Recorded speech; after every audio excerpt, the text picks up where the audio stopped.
പരിശുദ്ധ പരമദിവ്യകാരുണ്യത്തിന് നേരവും ആരാധനയും സ്തുതിയും പുകഴ്ചയും ഉണ്ടായിരിക്കട്ടെ. ഏറ്റവും പ്രിയപ്പെട്ട സഹോദരങ്ങളെ, കേരള ആധ്യാത്മികതയുടെ ഏറ്റവും പുതിയ അധ്യായമാണ്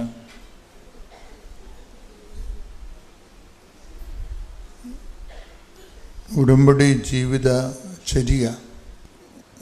ഉടമ്പടി എടുക്കുന്നവർ തന്നെ രണ്ട് തരമുണ്ട്.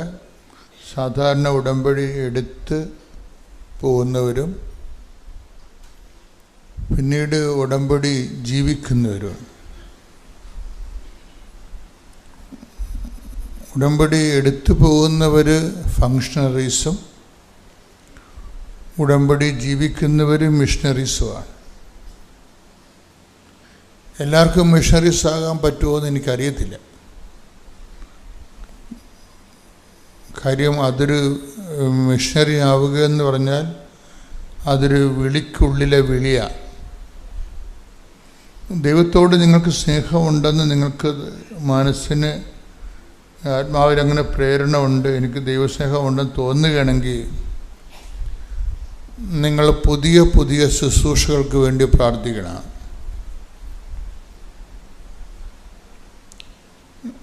എല്ലാ ദിവസവും പുതിയ സ്നേഹത്താൽ ഇങ്ങനെ പുതുക്കിക്കൊണ്ടിരിക്കുക. ദൈവവുമായിട്ടുള്ള ബന്ധത്തിൻ്റെ ഒരു പ്രത്യേകത എന്ന് വെച്ച് കഴിഞ്ഞാൽ അതിന് സ്റ്റാറ്റിക്കായിട്ടൊരു സിറ്റുവേഷൻസ് ഇല്ല. ഓരോ പ്രഭാതത്തിലും പുതിയ സ്നേഹത്തെ take the word of God. ശ്രദ്ധിക്കട്ടെ. Hallelujah, hallelujah, hallelujah, hallelujah. യേശുവേ നന്ദി, ഹല്ലേലൂയ, ഹല്ലേലൂയ. യേശുവേ ആരാധന, ആരാധന, ആരാധന. യേശുവേ നന്ദി, മഹത്വം, മഹത്വം, മഹത്വം, മഹത്വം.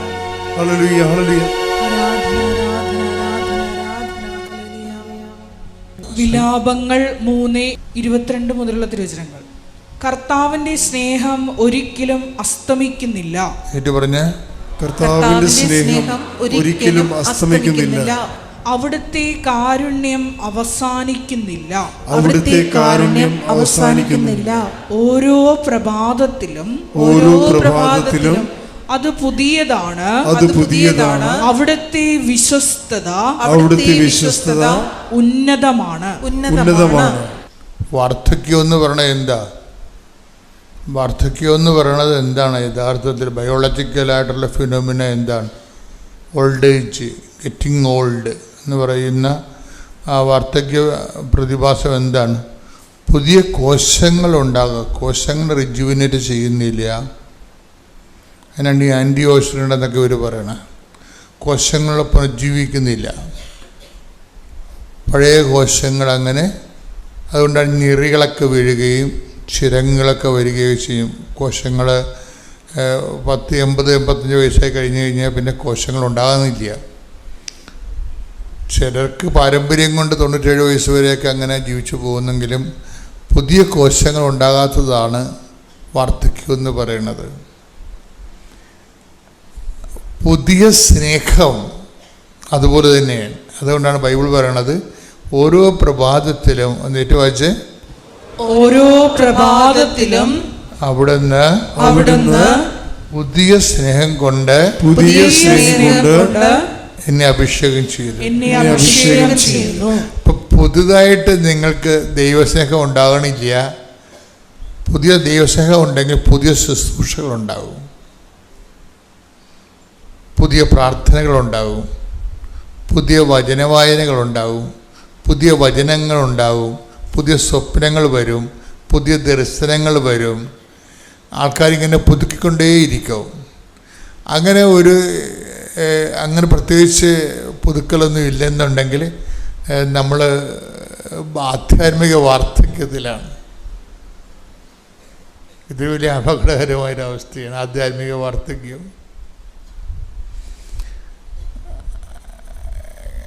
കഴിഞ്ഞ ദിവസങ്ങളിൽ ഔസേപ്പച്ചൻ പുതുമന എന്ന് പറഞ്ഞ സഹോദരൻ സാക്ഷ്യം പറഞ്ഞു. അപ്പോൾ ഷാലോമിൽ എൻ്റെ ഒരു സുഹൃത്ത് ജയ്മോൻ വിളിച്ചു പറഞ്ഞു, ഔസേപ്പച്ചൻ പതാറിന് ഭയങ്കര കിടിലൊരു ഉടമ്പടി സാക്ഷ്യമുണ്ടെന്ന് പറഞ്ഞു. ഞാൻ പറഞ്ഞ ഔസേപ്പച്ചൻ ബ്രദറിൻ്റെ സാക്ഷ്യം ഞാൻ പണ്ട് കേട്ടിട്ടുള്ള ആളാണ്. കാര്യം ഇദ്ദേഹം പഴയൊരു സുവിശേഷകനാണ്. ജനലക്ഷങ്ങളെ കർത്താവിലേക്ക് തിരിച്ചു കൊണ്ടുവന്നിട്ടുള്ള പ്രായോഗികമായിട്ടുള്ള സുവിശേഷ സാക്ഷ്യമുള്ള ആളാണ്. കാര്യം അത് ഞാൻ പണ്ട് കടലോരത്ത്, നിങ്ങൾക്കിവിടെ കുറച്ച് പേർക്കെങ്കിലും അറിയാം, 90കളിലെ കടലോരത്ത് കൺവെൻഷൻ നടത്തുമായിരുന്നു. 90 തൊട്ട് 2000 വരെ. ഇപ്പോൾ ഒരു ദിവസം മുഴുവൻ കടലിൽ പോയി വള്ളങ്ങളെല്ലാം വെഞ്ചരിക്കും. 5 ദിവസം കടലിൻ്റെ കരയിൽ ലക്ഷക്കണക്കിന് മനുഷ്യർ ഒരുമിച്ച് കൂടി കേരളത്തിലുള്ള പ്രധാനപ്പെട്ട ഭജന പ്രഘോഷകരൊക്കെ വിളിച്ച് വരുത്തി സുവിശേഷം പ്രസംഗിപ്പിക്കും, ധ്യാനം നടത്തും. അപ്പം അന്ന് ഞാൻ വിളിച്ച ഒരാളാണ് ഈ ഔസേപ്പച്ചൻ പുതുമന. അപ്പം അദ്ദേഹത്തിൻ്റെ സാക്ഷ്യം എനിക്കറിയാം. അദ്ദേഹം കാവേരി ബാറെന്നും പറഞ്ഞൊരു വലിയൊരു ബാർ നടത്തിയിരുന്ന ആളാണ്. അപ്പോൾ അദ്ദേഹം മുരിങ്ങൂർ ധ്യാനകേന്ദ്രത്തിൽ പോയി ധ്യാനം കൂടി. അദ്ദേഹം കർത്താവിനെ, അതായത് ഒരു നാമമാത്രമായ ക്രൈസ്തവനായിട്ടും എന്നാൽ ആചാരാനുഷ്ഠാനങ്ങൾ പാലിച്ചു പോകുന്ന ഒരു പാരമ്പര്യ ക്രിസ്ത്യാനിയാണ്, കുഴപ്പക്കാരനല്ല. എങ്കിലും കർത്താവിനെ അറിയേണ്ട പോലെ അറിഞ്ഞില്ല. അതാണ് അദ്ദേഹത്തിൻ്റെ. അറിയേണ്ട പോലെ അറിയാത്തിടത്തോളം കാലം നമ്മൾ ദൈവത്തിന് നിരക്കാത്ത പല കാര്യങ്ങളും ചെയ്ത് ജീവിക്കും. അപ്പോഴതുകൊണ്ട് എപ്പോഴും സുവിശേഷം പറയും, ഒരു യു-ടേൺ എടുക്കേണ്ടി വരുമെന്ന് പറയും. ഇപ്പം ഉടമ്പടി എന്താണെന്ന് നിങ്ങൾ എന്നോട് ചോദിച്ചാൽ ഞാനിവിടെ നിങ്ങളോട് പറയും, അവൻ പറയണ പോലെ ചെയ്ത് ജീവിക്കാത്ത സിമ്പിളാണ്. കാര്യം നമ്മൾ ഇവിടെ നടത്തുന്നതും ആൾക്കാർ ജീവിക്കുന്നതും എന്താണ്? മരിയൻ ഉടമ്പടി എന്ന് പറയും. ഉടമ്പടി പലതരത്തിലുണ്ട്. കുർബാന ഒരു ഉടമ്പടിയാണ്, നമുക്കറിയാം. എബ്രാഹത്തിനോട് ചെയ്തത് ഉടമ്പടിയാണ്. എബ്രാഹത്തിനോട് ചെയ്ത ഉടമ്പടിയിലാണ് ഈ വാഗ്ദാന നാടെന്നുള്ള സത്യം വരണത്. പാലസ്തീൻ പ്രോബ്ലമൊക്കെ ഉണ്ടാകുമ്പോൾ സാഹോദര്യത്തിൻ്റെ ഒരു കാലം എല്ലാവർക്കും, ഇപ്പോൾ പാലസ്തീൻ ജനതയ്ക്കും അവരുടെ അവകാശമുണ്ട്. അവിടെ കുഞ്ഞുങ്ങൾ ജനിക്കണം, അവർ വളരണം, മാന്യമായി ജീവിക്കണം. അതും ദൈവത്തിൻ്റെ ആവശ്യമാണ്. അപ്പം അതൊരു യുദ്ധത്തിലൂടെ അത് നിറവേറ്റുന്നതിനുള്ളക്കുപരി ഈ എല്ലാ ജനതകളും വിശുദ്ധ ഗ്രന്ഥത്തെ ഒഴിവാക്കിയിട്ട് അങ്ങോട്ടും ഇങ്ങോട്ടും മസിൽ പ്രയോഗം നടത്താൻ തീരുമാനിക്കുമ്പോഴാണ് വെടിയിച്ച് നിലക്കാത്ത ഒരു ലോകം നമുക്ക് കിട്ടണത്. ഇപ്പോൾ പുതിയൊരു കാലവും പുതിയൊരു സമാധാനവും അവർക്കൊരു ഇരിപ്പിടവും കിട്ടാൻ വേണ്ടി, ന്യായമായ ഇരിപ്പിടം കിട്ടാൻ വേണ്ടി സ്തുതിക്കട്ടെ. ഹല്ലേലൂയ, ഹല്ലേലൂയ, ഹല്ലേലൂയ, യേശുവേ നന്ദി, മഹത്വം, മഹത്വം, ആരാധന, ആരാധന, hallelujah, hallelujah, hallelujah, hallelujah, hallelujah,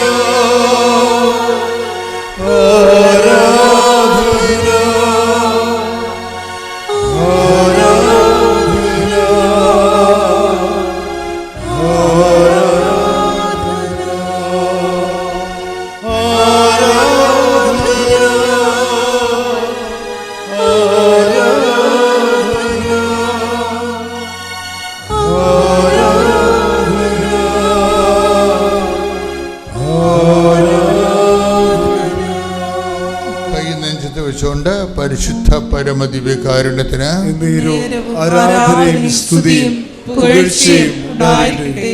എൻ്റെ പ്രിയപ്പെട്ടവരെ, എപ്പോഴും നമുക്കുണ്ടാകുന്ന ഒരു പ്രാർത്ഥനാ ജീവിതത്തിലൊരു വെല്ലുവിളി എന്ന് പറയുന്നത്, നമ്മൾ പ്രാർത്ഥിക്കുകയാണെന്ന് ദൈവത്തെ ബോധ്യപ്പെടുത്തുക എന്നുള്ളതാണ് ഏറ്റവും വലിയ വിഷയം.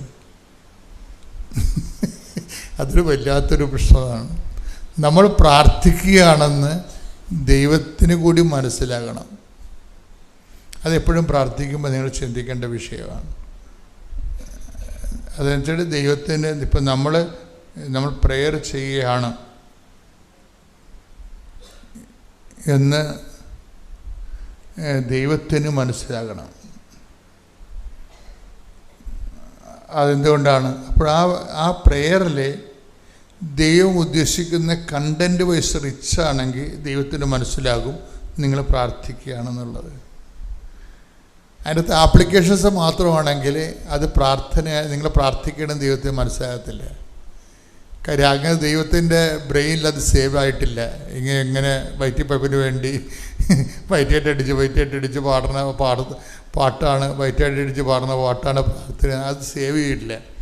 മറിച്ച് അതിൻ്റെ അകത്ത് വിശ്വാസം, പ്രത്യാശ, സ്നേഹം, സമർപ്പണം, 4 കണ്ടൻറ്റ് വൈസ് റിച്ചായിരിക്കണം.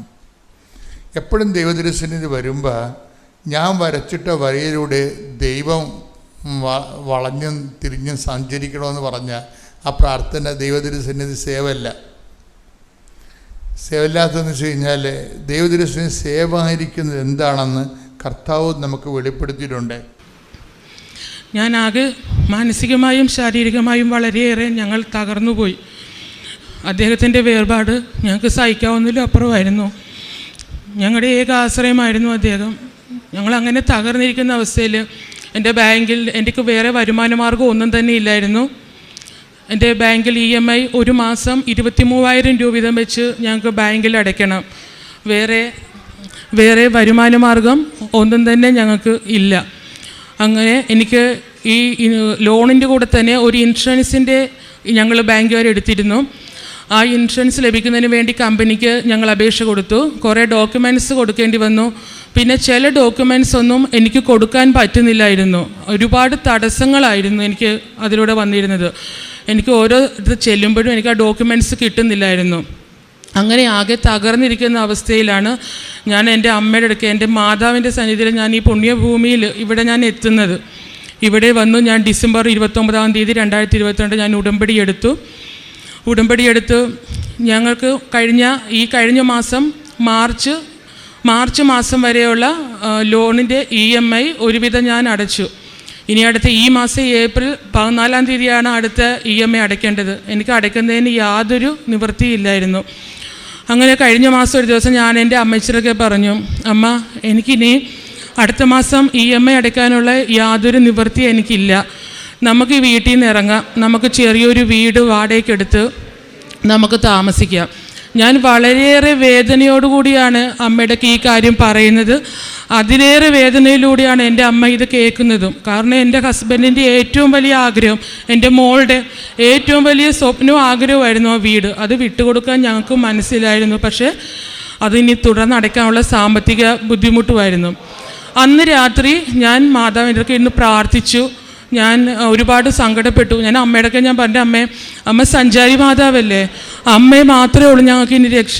അമ്മ ഇനി എൻ്റെ കാര്യങ്ങൾ അമ്മ ഏറ്റെടുക്കുക, ഞങ്ങളുടെ ജീവിതത്തിലോട്ട് അമ്മ കടന്നു വന്ന് എൻ്റെ ഈ പ്രശ്നത്തിൽ നിന്ന് എൻ്റെ അമ്മേനെ രക്ഷിക്കുക എന്ന് ഞാൻ വളരെയേറെ വിഷമത്തോടെ എൻ്റെ അമ്മയുടെ പറഞ്ഞു. അന്ന് രാത്രി ഞാൻ കിടന്നുറങ്ങിയപ്പോൾ എൻ്റെ അമ്മ മാതാവ് എന്നെ ഒരു സ്വപ്നം കാണിക്കുകയാണ്. ഞങ്ങളുടെ വീട് നിൽക്കുന്ന ഭാഗത്ത് വലിയ ഉരുൾപൊട്ടലുണ്ടായി. അവിടെയുള്ള മറ്റുള്ള വീടുകളൊന്നും ഞാൻ കാണുന്നില്ല, എൻ്റെ വീട് മാത്രം നിൽക്കുകയാണ്. അപ്പോൾ തൊട്ടടുത്ത് എൻ്റെ മാതാവ് നിൽക്കുന്നുണ്ട്. അപ്പോൾ ഞാൻ ചോദിക്കുന്നു, ഇത് ആരുടെ വീടാണ്? അപ്പോൾ എൻ്റെ മാതാവ് പറയുന്നത് അത് നിൻ്റെ വീടാണ്. പിന്നെ ഞാൻ നോക്കുമ്പോൾ കാണുന്നത് ഒരു ചുറ്റിക പോലെയുള്ള വലിയൊരു ഇരുമ്പിൻ്റെ ഒരു വടിയുമായിട്ട് വന്ന് ഞങ്ങളുടെ വീടിൻ്റെ പില്ലറൊക്കെ പൊട്ടിക്കാൻ ശ്രമിക്കുന്നു. അന്നേരം ഞാൻ മാതാവിൻ്റെ അന്നേരം മാതാവ് അവരോട് പറയുന്നു, ഒന്നും ചെയ്യണ്ട, അത് പൊട്ടത്തില്ല, ആ വീട് എന്നും നിലനിൽക്കും, ആ വീടിന് ഒന്നും സംഭവിക്കില്ല എന്ന് എൻ്റെ അമ്മ പറയുന്നു. പിറ്റേ ദിവസം ഞാൻ വളരെയേറെ സന്തോഷത്തോടു കൂടി ഞാൻ എഴുന്നേറ്റ് എൻ്റെ അമ്മച്ചിയൊക്കെ പറഞ്ഞു, അമ്മ നമുക്ക് ഇൻഷുറൻസിൻ്റെ ക്ലെയിം കിട്ടും, നമ്മുടെ വീട് നമുക്ക് നഷ്ടപ്പെടുത്തില്ല, മാതാവ് നമ്മുടെ കാര്യം ഏറ്റെടുത്തു, അമ്മ നമ്മുടെ കാര്യം നോക്കിക്കോളൂ എന്ന് പറഞ്ഞു. ഞാൻ ഈ ഉടമ്പടി എടുത്തിട്ട് ഉടമ്പടി പറഞ്ഞിരിക്കുന്ന എല്ലാ കാര്യവും ഞാൻ വളരെയേറെ ഭംഗിയായിട്ട് ഞാൻ നോക്കി. ഞാൻ എല്ലാ ദിവസവും പള്ളിയിൽ പോയി കുർബാന കൂടി കുമ്പസരിച്ചു. പിന്നെ കാരുണ്യപ്രവൃത്തികൾ മാത്രമായിരുന്നു ഇച്ചിരി ഞാൻ ചെയ്യാൻ പുറകോട്ട് പോയത്. അപ്പോൾ എൻ്റെ തടസ്സങ്ങൾക്ക് കാരണം മനസ്സിലാക്കി ഞാൻ പിന്നെ കാരുണ്യപ്രവൃത്തികൾ ചെയ്തു. ഞാൻ ഈ കൃപാസനത്തിൽ വന്ന് ഉടമ്പടി പത്രം വാങ്ങിച്ച് ഓരോ വീടുകളിലും കൊണ്ടു കൊടുക്കും. കൂടുതലും അന്യമതക്കാർക്കാണ് കൊടുക്കുന്നത്. എന്നിട്ട് അവിടെ ഇരുന്ന് എൻ്റെ മാതാവിനെ പറ്റി, മാതാവ് തരുന്ന കൃപകളെ പറ്റി അവരുടെയൊക്കെ സംസാരിച്ചുകൊണ്ടാണ് ഞാൻ കൊടുക്കുന്നത്.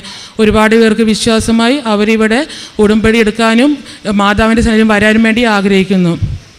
അങ്ങനെ കഴിഞ്ഞ മാർച്ച് 29 തീയതി ഞങ്ങൾക്ക് ഉടമ്പടി പുതുക്കേണ്ട ദിവസമായി. ആ 29 തീയതിയുടെ തലേ ദിവസം ബഹുമാനപ്പെട്ട ജോസഫ് അച്ഛൻ്റെ ഉടമ്പടി ധ്യാനം ഞങ്ങൾ ഓൺലൈൻ വഴി കൂടുമായിരുന്നു, ഞാനും അമ്മച്ചിയും കൂടെ. അപ്പോൾ രോഗി സൗഖ്യത്തിനായിട്ടുള്ള പ്രാർത്ഥന ഇടയ്ക്ക് അച്ഛൻ പറയുന്നുണ്ട്, ബാങ്കിൽ നിന്ന് ഇപ്പോൾ ഇൻട്രസ്റ്റ് കൂടി ബാങ്കിൽ നിന്നും ലോൺ എടുത്തിട്ട് തിരിച്ചടയ്ക്കാൻ പറ്റാതെ ഒരുപാട് പേര് വിഷമിക്കുന്നുണ്ട്. നമുക്ക് അവർക്ക് വേണ്ടി കൂടി പ്രാർത്ഥിക്കാമെന്ന് അച്ഛൻ പറയുന്നുണ്ട്. ഞാൻ ഉടനെ അമ്മച്ചെടുക്കാൻ ഞാൻ പറഞ്ഞു, അമ്മ നമ്മുടെ കാര്യം മാതാവ് ഏറ്റെടുത്തു. അച്ഛൻ പറയുന്ന കേട്ടില്ല, ഇത് നമുക്ക് വേണ്ടിയാണ് അച്ഛൻ ഈ പറയുന്നത്. അന്ന് അതിൻ്റെ പിറ്റേ ദിവസമാണ് ഞങ്ങൾ ഉടമ്പടി പുതുക്കാൻ വേണ്ടി ഇവിടെ വരുന്നത്.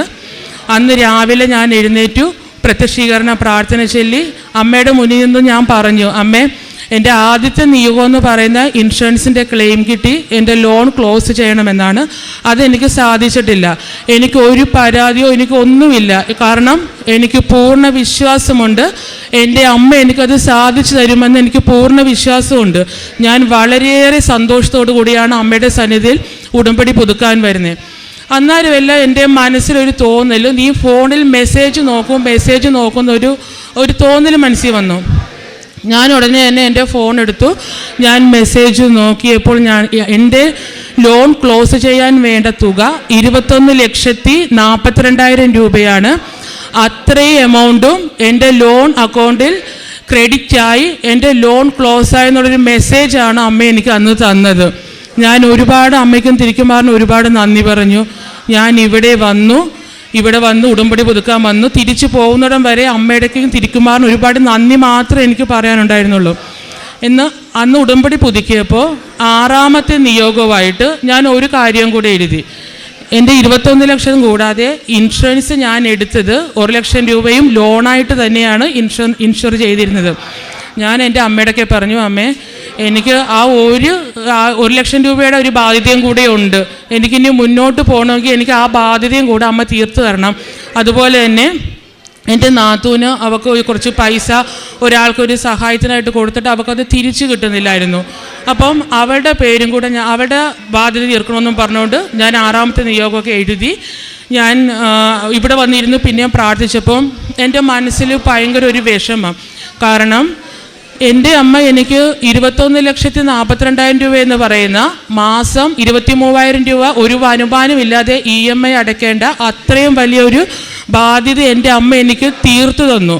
എന്നിട്ടും പിന്നെ ഞാൻ ഈ 1 ലക്ഷം രൂപയ്ക്ക് വേണ്ടി അമ്മയുടെയൊക്കെ ചോദിച്ചപ്പോൾ ഞാൻ അമ്മയുടെയൊക്കെ പറഞ്ഞു, അമ്മേ അത് എൻ്റെ അത്യാഗ്രഹമായി പോയോ, അമ്മ എന്നോട് ക്ഷമിക്കണം, ഞാനത് എങ്ങനെയെങ്കിലും അതൊരു 1,350 രൂപ വീതം വെച്ച് അതിന് മാസം EMI വരുന്നുള്ളൂ, അത് ഞാൻ എങ്ങനെ അടച്ചോളാം, അതെനിക്കൊരു ഞാൻ ചോദിച്ചത് എനിക്കൊരു തെറ്റായിട്ട് തോന്നിപ്പോയി.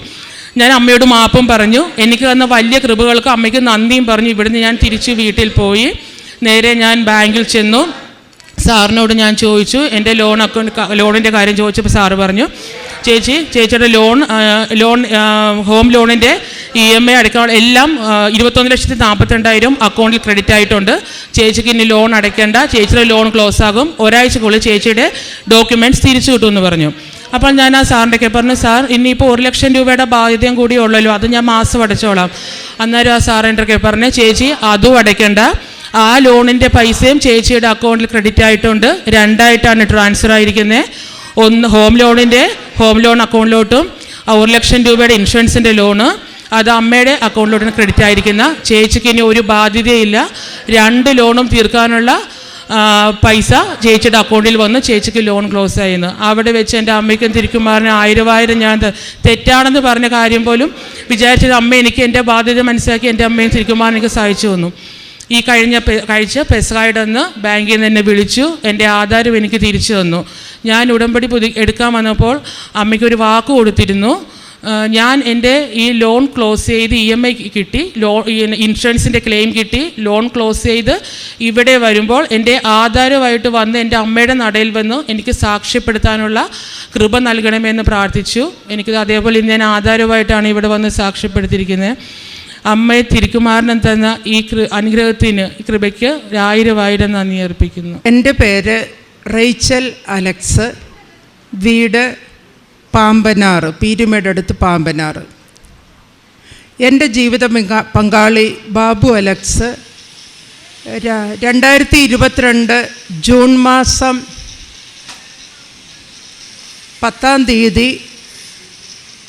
ഇവിടെ ഉടമ്പടി എടുക്കുകയുണ്ടായി. ഞാനും അദ്ദേഹത്തിനോടൊപ്പം ഇവിടെ കടന്നു വന്നിരുന്നു.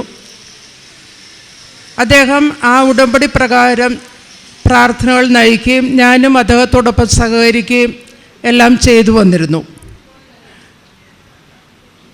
ഞാൻ 2019 ഒരു സ്കൂട്ടർ ഓടിക്കുന്നതിന് വേണ്ടി ലേണേഴ്സ് ലൈസൻസ് എടുക്കുകയുണ്ടായി. അത് കഴിഞ്ഞ് 2020 ഫെബ്രുവരി മാസം മുതൽ ഞാൻ അതിന് 8 എടുക്കുന്നതിന് വേണ്ടി പ്രാക്ടീസൊക്കെ നടത്തി നോക്കുമായിരുന്നു. എൻ്റെ മകൻ എന്നെ കൊണ്ടുപോയി ഒരു ഗ്രൗണ്ടിലൊക്കെ കൊണ്ടുപോയി 8 എടുക്കുന്നതിന് വേണ്ടിയൊക്കെ ഇങ്ങനെ ഓടിപ്പിക്കുമായിരുന്നു. അത് കഴിഞ്ഞ് പിന്നീട് ഞാനൊരു ഡ്രൈവിംഗ് സ്കൂളിനെ സമീപിച്ചു 8 എടുക്കാൻ വേണ്ടി. അപ്പോൾ എനിക്ക് വണ്ടി നന്നായിട്ട് ഓടിക്കാൻ അറിയാം, റോഡിലൂടെയൊക്കെ ഞാൻ വണ്ടി ഓടിച്ചു പോകുന്നതാണ് ഈ ലേണേഴ്സിൻ്റെ പിൻബലത്തിൽ. പക്ഷേ അവിടെ അവർ തരുന്ന വണ്ടിയിൽ എനിക്ക് ആ കമ്പികൾക്കിടയിൽ കൂടെ ഓടിച്ചു പോകാൻ സാധിച്ചിരുന്നില്ല. ഒറ്റ പ്രാവശ്യം പോലും ഒരു തവണ പോലും അതൊന്ന് പൂർത്തിയാക്കാനോ ഒന്നും എനിക്ക് സാധിക്കുമായിരുന്നില്ല. അതുകൊണ്ട് തന്നെ അവിടുന്ന് പഠനം 1 മാസത്തോളം നീണ്ട പ്രാക്ടീസ് എടുക്കണം എന്നൊക്കെ അദ്ദേഹം എന്നെ നിർബന്ധിക്കുകയും വലിയൊരു തുക ഫീസായിട്ട് ആവശ്യപ്പെടുകയും ചെയ്തു. അപ്പോൾ അതിന് സാധ്യമല്ലാത്തത് കൊണ്ട് എനിക്കതിന് മനസ്സ് വന്നില്ല, ഞാൻ പഠിക്കുന്നില്ല എന്ന് പറഞ്ഞപ്പോൾ അദ്ദേഹം 2 കൈയും ഉയർത്തി ശപിക്കുന്ന മാതിരി ശരിക്കും ശപിക്കുകയായിരുന്നു. ഇയാൾ ഒരിക്കലും 8 എടുക്കത്തില്ല, ലൈസൻസും നേടത്തില്ല, വണ്ടി ഓടിക്കുകയുമില്ല. ഞാനാ പറയുന്നത്, ഇയാൾ ഒരിക്കലും 8 എടുക്കത്തില്ല, നോക്കിക്കോ എന്നിങ്ങനെ എന്നോട് പറഞ്ഞു. അത് വളരെ എന്നെ സംബന്ധിച്ചിടത്തോളം വളരെ വേദനാജനകമായി ആ വാക്കുകൾ. അതിനുശേഷം അവിടുന്ന് പോന്നെങ്കിലും മറ്റൊരു കൊല്ലത്തുള്ള ഒരു ഡ്രൈവിംഗ് സ്കൂളുമായിട്ട് ബന്ധപ്പെട്ടു. അവിടെയും ഒരു ദിവസം ഞാനൊന്ന് പ്രാക്ടീസ് ചെയ്തു നോക്കി, അവിടെയും എനിക്ക് സാധിക്കുമായിരുന്നില്ല. അത് കഴിഞ്ഞ് ഞങ്ങൾ അവിടുന്ന് താമസം മാറി വന്ന കായംകുളം അടുത്തൊരു സ്ഥലത്ത് തേക്ക് താമസം മാറി. അവിടെ വന്നപ്പോൾ എൻ്റെ ജീവിത പങ്കാളി പറഞ്ഞു, നീ ഇവിടെ പരിശ്രമിക്ക്, അവിടെ ഒരു ഡ്രൈവിംഗ് സ്കൂളുണ്ട്, അവിടെ നീ ഒന്ന് സമീപിക്ക് എന്ന് പറഞ്ഞു. ഈ കടമ്പ ഒന്ന് കടന്നു കിട്ടാൻ വേണ്ടി അദ്ദേഹത്തിൻ്റെ വാക്കനുസരിച്ച് ഞാൻ അവിടെ പോയി സംസാരിക്കുകയും ആ പുള്ളിക്കാരൻ എന്നെ പ്രാക്ടീസിനായിട്ട് വിളിക്കുകയും ചെയ്തു. 2 ദിവസം ഞാൻ പ്രാക്ടീസിന് പോയി, എനിക്ക് സാധിക്കുന്നില്ല. ഒരു തവണ പോലും അത് കാലുകുത്താതെയോ ഉരുണ്ടു വീഴാതെയോ തെറ്റിക്കാതെയോ എടുക്കാൻ എനിക്ക് പറ്റിയിരുന്നില്ല. അപ്പോൾ 2 ദിവസം കഴിഞ്ഞപ്പം എനിക്ക് കോവിഡ് പിടിപെട്ടു. ആ സമയത്ത് എൻ്റെ ജീവിത പങ്കാളി മുട്ടിൻ്റെ ലിഗമെൻറ്റിന് ചെറിയ പൊട്ടലുള്ളതുകൊണ്ട് പ്ലാസ്റ്റർ ഇട്ട് കിടപ്പിലായിരുന്നു. ഞങ്ങൾ 2 പേരും മാത്രമേ വീട്ടിലുള്ളൂ. അദ്ദേഹത്തെ ശുശ്രൂഷിച്ച് ഞാൻ വീട്ടിലും, എനിക്ക് കോവിഡുമാണ്. കോവിഡ് കോവിഡ് ഭേദമായി കഴിഞ്ഞ് എനിക്ക് ഓഗസ്റ്റ് 1-ാം തീയതിയാണ് എനിക്ക് ടെസ്റ്റിന് ഡേറ്റ് കിട്ടിയിരിക്കുന്നത്. പിന്നെ ഒരു 3 പ്രാക്ടീസ് ദിവസങ്ങൾ എനിക്കുണ്ട്.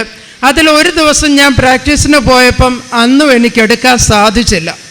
ഞാൻ മടങ്ങി വന്നു കഴിഞ്ഞപ്പം എനിക്ക് തോന്നി ആ സാർ എന്നെ ശപിച്ചതുപോലൊക്കെ തന്നെയായിരിക്കും, എനിക്ക് ഒരിക്കലും അതെടുക്കാൻ സാധിക്കത്തില്ലായിരിക്കും. എന്താണ് എന്നെ അലട്ടുന്നതെന്ന് എനിക്കറിയത്തില്ല. ഞാൻ ഈ കമ്പികൾക്കിടയിൽ കൂടെ വണ്ടിയുമായിട്ട് പോകുമ്പോൾ എൻ്റെ ചെവിയിൽ അദ്ദേഹം പറഞ്ഞ സ്വരം ഇങ്ങനെ മുഴങ്ങും, ഇയാൾ ഒരിക്കലും 8 എടുക്കില്ല, വണ്ടി ഓടിക്കത്തുമില്ല, ലൈസൻസും എടുക്കത്തില്ല. അങ്ങനെ ഇരിക്കെ എൻ്റെ ജീവിത പങ്കാളി ജോസഫ് അച്ഛൻ്റെ ഒരു വീഡിയോ കിടന്ന കിടപ്പിൽ ഇങ്ങനെ കേട്ടുകൊണ്ട് കിടക്കുന്നത് ഞാൻ അടുക്കളയിൽ പാചകം ചെയ്യുന്ന അവസരത്തിൽ ഞാൻ കേൾക്കുകയുണ്ടായി. അതിൽ അച്ഛൻ പറയുന്നത്, ആ പ്രസംഗം ഇപ്രകാരം പറയുന്നത് ഞാൻ കേട്ടു: കൃപാസനത്തിൽ കടന്നു വരുന്ന ഓരോ മക്കൾക്കും, വിശ്വാസത്തോടെ കടന്നു വരുന്ന ഓരോ മക്കൾക്കും പരിശുദ്ധ അമ്മ അവരറിയാതെ തന്നെ അവരുടെ ജീവിതത്തിൽ ചെയ്യുന്ന ഒരു അത്ഭുതമുണ്ട്. അവരിൽ നിന്ന് ഭയം എടുത്തു മാറ്റും. ഇത് അവർ പോലും അറിയില്ല എന്ന്. സത്യം പറഞ്ഞാൽ ഇദ്ദേഹത്തിനോടൊപ്പം ഓരോ പ്രാവശ്യവും ഞാൻ കൃപാസനത്തിലേക്ക് കടന്നു വരുമ്പോഴും എനിക്ക് കൃപാസനം അമ്മയിലോ ഇവിടുത്തെ ശുശ്രൂഷയിലോ ഒന്നും വലിയ വിശ്വാസം ഇല്ലായിരുന്നു. ഇത് ഞാൻ ഇങ്ങനെ കേട്ടപ്പോൾ തൊട്ട് ഇതെന്നെ മഥിക്കാൻ തുടങ്ങി. ശരിയാണ്, പരിശുദ്ധ അമ്മ വഴി, പരിശുദ്ധ അമ്മയ്ക്ക്, കൃപാസനം അമ്മയ്ക്ക് ഈശോയോട് പറഞ്ഞ് എൻ്റെ ജീവിതത്തിൽ അത്ഭുതം പ്രവർത്തിക്കാൻ സാധിക്കും. ഞാൻ വിശ്വസിച്ചു. ഞാൻ അദ്ദേഹത്തോട് പറഞ്ഞു, ചാച്ച, ഞാൻ കൃപാസനത്തിൽ പോവുകയാണെങ്കിൽ എനിക്ക് 8 എടുക്കാൻ സാധിക്കും, എനിക്ക് ലൈസൻസ് കിട്ടും. അദ്ദേഹം അപ്പോൾ പ്ലാസ്റ്ററിൽ കിടക്കുകയാണ്. 2 ആഴ്ച കൂടി ഉണ്ട് പ്ലാസ്റ്റർ വെട്ടാൻ. അദ്ദേഹം ഒന്നും മിണ്ടിയില്ല. പോകാൻ നമുക്ക് എന്നിങ്ങനെ പറഞ്ഞു. അത് കഴിഞ്ഞ് പിന്നെയും ഞാൻ പറഞ്ഞു, എനിക്ക് 1-ാം തീയതി എനിക്ക് ടെസ്റ്റ് എടുക്കണമെങ്കിൽ എനിക്ക് 2 ക്ലാസ് കൂടെ ഇനിയുണ്ട്. അതിന് മുമ്പായിട്ട് ഞാൻ കൃപാസനത്തിലൊന്ന് പോയി വന്നാൽ എനിക്ക് ഉറപ്പുണ്ട് കൃപാസന അമ്മ ഈശോയോട് പറഞ്ഞ് എനിക്ക് ആ പരിശീലനം വിജയകരമായി പൂർത്തിയാക്കാൻ സാധിച്ച് എനിക്ക് 8 എടുക്കാൻ സാധിക്കുമെന്ന്. പിറ്റേ ദിവസം ഇദ്ദേഹം എന്നോട് പറയുക, ആ ആക്സോ ബ്ലേഡ് എടുത്തോണ്ട് വാ. ഞാൻ ആക്സോ ബ്ലേഡ് എടുത്തോണ്ട് കൊടുത്തു. എന്നെ ഒന്ന് താങ്ങി പിടിച്ചിരുത്ത്. ഞാൻ അദ്ദേഹത്തെ താങ്ങി പിടിച്ചിരുത്തി. അദ്ദേഹം ആ പ്ലാസ്റ്റർ കട്ട് ചെയ്യാൻ തുടങ്ങുകയാണ്. ആശുപത്രിയിൽ പോലും പോകാം.